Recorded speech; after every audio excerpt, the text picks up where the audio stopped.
রাত জেগে অনেকে হয়তো এই ম্যাচটি দেখেননি, আর যারা দেখেছেন তারা নিশ্চয়ই আফসোসে পড়ছেন। আফসোসে পড়ারই কথা, এমন ম্যাচ কি করে হারে বাংলাদেশ, যেখানে ক্যারিবিয়ানদের 30 ওভার শেষে সংগ্রহ 3 উইকেটে 130 রান, রান রেট ছিল প্রায় 4.5, রিকোয়ের রান রেট ছিল প্রায় 8.5 করে, অর্থাৎ বাকি 20 ওভারে তাদের প্রয়োজন ছিল 165 রান। এই ম্যাচ ওয়েস্ট ইন্ডিজ জিতে যাবে আর বাংলাদেশ হেরে যাবে, তা হয়তো যারা দেখছিলেন তারা কল্পনা করেননি। ঠিক কোন জায়গায় বাংলাদেশ হেরে গিয়েছে, বাংলাদেশের এই ম্যাচের 5টি ভালো দিক এবং 5টি মন্দ দিক বা তিতা দিক নিয়ে আলোচনা করতে চাই। প্রথমে বলতে চাই বাংলাদেশের 5টি তিতা দিক।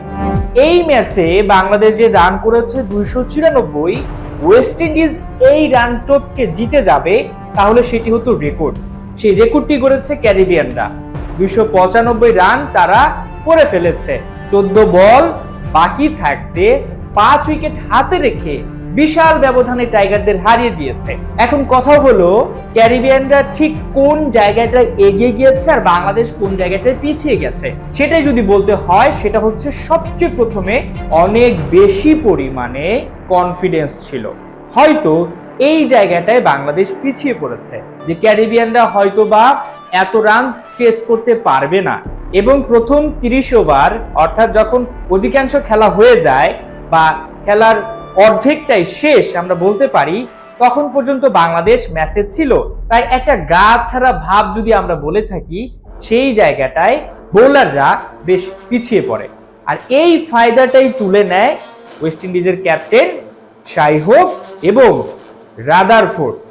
আমরা যদি ম্যাচটাকে এভাবে বিবেচনা করি যে প্রথম 10 ওভার যখন ক্যারিবিয়ানরা ব্যাটিং করেছে, বাংলাদেশ ঢের এগিয়েছিল। তানজিম সাকিব, নাহিদ রানা, তাসকিন আহমেদ, রিশাদ হোসেন সবাই দারুণ বোলিং করেছেন এবং সেই ধারাটা ছিল।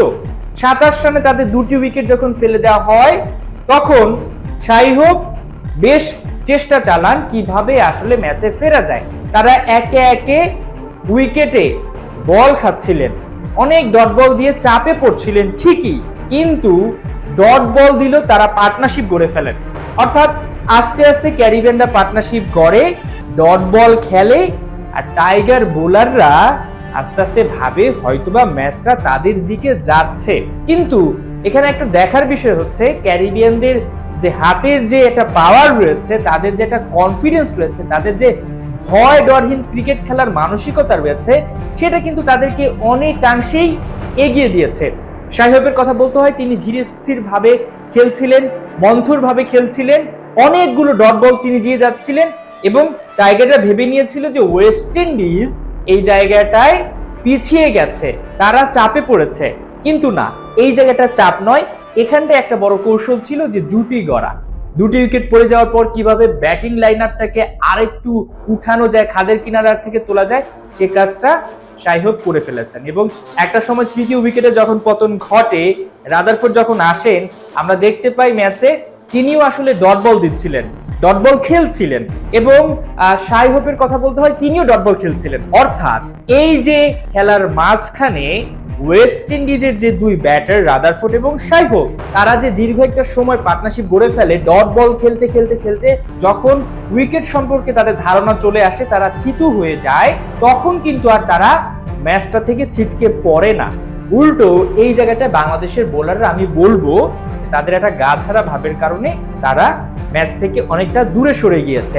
এবার আসি ক্যাপ্টেন মিরাজের কথা। তিনি যেমনটা বলেছেন ম্যাচ শেষে, প্রথম দিকে বোলাররা দারুণ বল করেছে, মাঝখানে তারা উইকেট পাননি এবং তারা ভালো বল করতে পারেননি। এই যে উইকেট না পাওয়ার বিষয়টা, এবং ক্যাপ্টেন শাই হোপের কথা বলতে হয়, তিনি যেভাবে আসলে লিড দিচ্ছিলেন রাদারফোর্ডকে, রাদারফোর্ড কিন্তু শুরুর দিকে বেশ মন্থর গতিতে খেলছিলেন, এবং একটা সময় যখন শাই হোপ 50 পেলেন, তারপর থেকে কিন্তু হাত খুলে তিনি খেলতে শুরু করেন এবং অনেক পরিমাণে বাউন্ডারি হাঁকাতে শুরু করেন। বল এবং তার যেই রান, সেটা কিন্তু একত্রে হয়ে চলতে থাকে। কিন্তু প্রথম দিকে যদি বলি, তাদের কিন্তু রান এবং বলের ফারাক অনেক ছিল। রাদারফোর্ডের কথা বলতে হয়, যখন শাই হোপ আউট হয়ে গেলেন, তখন আবার রাদারফোর্ড কিন্তু থিতু হয়ে যান, এবং তারপর থেকে তিনি কিন্তু মারকুটে ব্যাটিং করতে থাকেন, অর্থাৎ তিনি সেট হয়ে গেছেন। একটা জিনিস দেখেন, একটা দলের 8.প্রায় 2-0 করে বা আমরা বলতে পারি 8.5-এর মতো করে রান দরকার বাকি 20টা ওভারে, সেই জায়গায় তারা ম্যাচটা জিতে নেয় আর বাংলাদেশ হেরে যায়। মূল জায়গাটা হচ্ছে বাংলাদেশ হয়তোবা বেশি কনফিডেন্স পেয়ে গিয়েছিল, ম্যাচটা আমরা জিতে গিয়েছি, কারণ এত রান করে ক্যারিবিয়ানরা জিতে যাবে সেটা হয়তোবা সম্ভব নয় বলে মনে হয়েছে বাংলাদেশের বোলারদের কাছে। এবার একে একে বলতে হয় যে বাংলাদেশের ভালো কয়েকটা দিক বলতে হয় এই ম্যাচের। সেটা যদি আমি বলে থাকি, প্রথম দিকে বলতে হয় তানজিদ হাসান তামিম, তিনি দারুণ একটা ইনিংস খেলেছেন, 60 বলে 60 রান করেছেন এবং তিনি মেহেদী হাসান মিরাজের সঙ্গে দারুণ একটি জুটি গড়েছেন।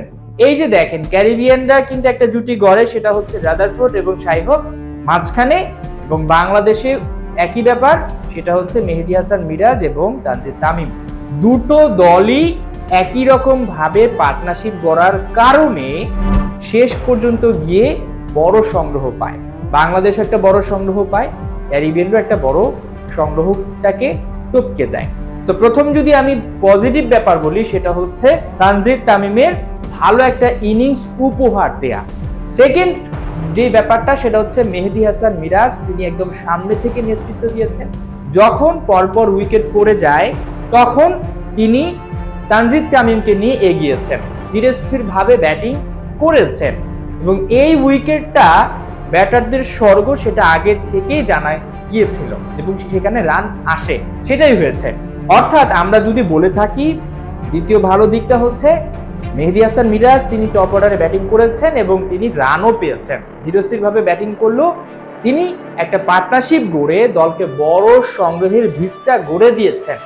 এবং পরের বিষয়টা যদি আমরা বলি, সেটা হচ্ছে আমাদের যে ফিনিশিং এর যে দুজন ছিলেন, মাহমুদুল্লাহ রিয়াদের কথা বলতে হয় এবং জাকের আলী অনিকের কথা বলতে হয়। জাকের আলী অনিকের মধ্যে আমরা দেখতে পেয়েছি ভয় ডরহীন ক্রিকেট খেলার মানসিকতা, এটা অবশ্যই প্রয়োজন আছে এবং সেই দিকটাই অনেকাংশে বাংলাদেশকে একটা বড় সংগ্রহের পথে নিয়ে গেছে। অর্থাৎ তৃতীয় দিকটা হচ্ছে জাকের আলী অনিকের ভয় ডরহীন ক্রিকেট খেলার মানসিকতা, এই ম্যাচ থেকে আমরা সেটা নিতে পারি। এবং পরের দিকটা হচ্ছে এই বয়সে এসেও মাহমুদুল্লাহ রিয়া তার অভিজ্ঞতাকে কাজে লাগিয়েছেন। সেটা কিভাবে? তিনি জাকের আলী অনিককে পথ দেখিয়েছেন, জাকের আলী অনিককে বুঝিয়েছেন, জাকের আলী অনিক হাত খুলে খেলেছেন, তিনিও বাউন্ডারি ওভার বাউন্ডারি হাঁকিয়েছেন, 50 তুলে নিয়েছেন। অর্থাৎ বয়সটা কোনো ফ্যাক্ট নয়, তার একটা ইনজুরির সংখ্যা ছিল, সেটা নিয়েও তিনি দারুণ একটা ইনিংস খেলেছেন। এবং পঞ্চম যে ব্যাপারটা হচ্ছে, সেটা হচ্ছে বাংলাদেশের পেসাররা কিন্তু শুরুর দিকে যে একটা ভালো কিছু এনে দেওয়ার বিষয় ছিল, সেটা কিন্তু করতে পেরেছে। অর্থাৎ বাংলাদেশের পেসার নাহিদ রানার কথা বলতে হয়, তিনি দুর্দান্ত বোলিং করছিলেন শুরুর দিকে, উইকেটও এনে দিয়েছেন। তানজিম সাকিব, তিনিও দারুণ বল করেছেন, যেহেতু তিনি ওয়েস্ট ইন্ডিজের মাটিতে বেশ কিছুদিন ধরে টুর্নামেন্ট খেলছেন, গ্লোবাল সুপার লিগ, সেই জায়গাটায় তিনি ক্যারিবিয়ান উইকেট সম্পর্কে একটা ভালো ধারণা তার মধ্যে এসেছে, সেটাই তিনি কাজে লাগিয়েছেন। ভ্যারিয়েশন ছিল তার বোলিংয়ে। তাসকিন আহমেদ, ঢাকা এক্সপ্রেস, তিনিও ভালো বল করেছেন।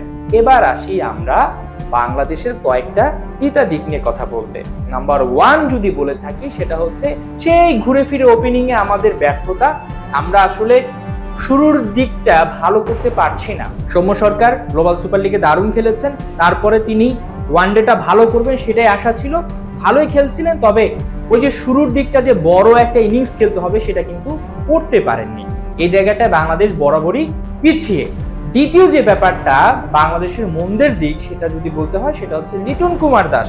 অনেক বছর ধরে তিনি ক্রিকেট খেলছেন, তার মধ্যে বেশ অভিজ্ঞতা আমরা দেখতে পেয়েছি এবং অভিজ্ঞ ক্রিকেটার হিসেবে তিনি বিবেচিত, তবে এই ম্যাচে তিনি তার দায়িত্বটা রাখতে ব্যর্থ হয়েছেন। বরাবরের মতোই আমরা বলতে হয় যে ওয়েস্ট ইন্ডিজের বিপক্ষে যে দুটো টেস্ট, সেখানেও তিনি তার ব্যাটকে হাসাতে পারেননি, তিনি ভালো কোনো পারফরমেন্স দিতে পারেননি এবং এই যে ফার্স্ট ওডিআই, একজন অভিজ্ঞ ক্রিকেটার হিসেবে তার যে দায়িত্ব ছিল সেটা তিনি করতে পারেননি। এর পরের দিকটাতে যদি আমরা আসি, সেটা হচ্ছে ঘুরে ফিরে যে প্রথম দিকে বলছিলাম, বাংলাদেশের যে বোলাররা মাঝের ওভারগুলোতে ভালো বল করেনি, সেই ওভারগুলোতে বাংলাদেশ পিছিয়ে পড়েছিল, কারণ তারা গা ছাড়া ভাব তাদের মধ্যে আমরা দেখতে পেয়েছি যে এত রান চেস করে ওয়েস্ট ইন্ডিজ জিতে যাবে, এটা কি করে সম্ভব?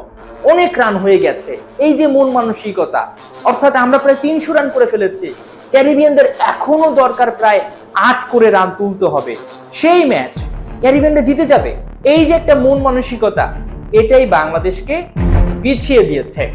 এবং এই ম্যাচ হারের অন্যতম বড় কারণ হচ্ছে ক্রিকেটারদের মধ্যে অল্পতে তুষ্ট হয়ে যাওয়ার ব্যাপার।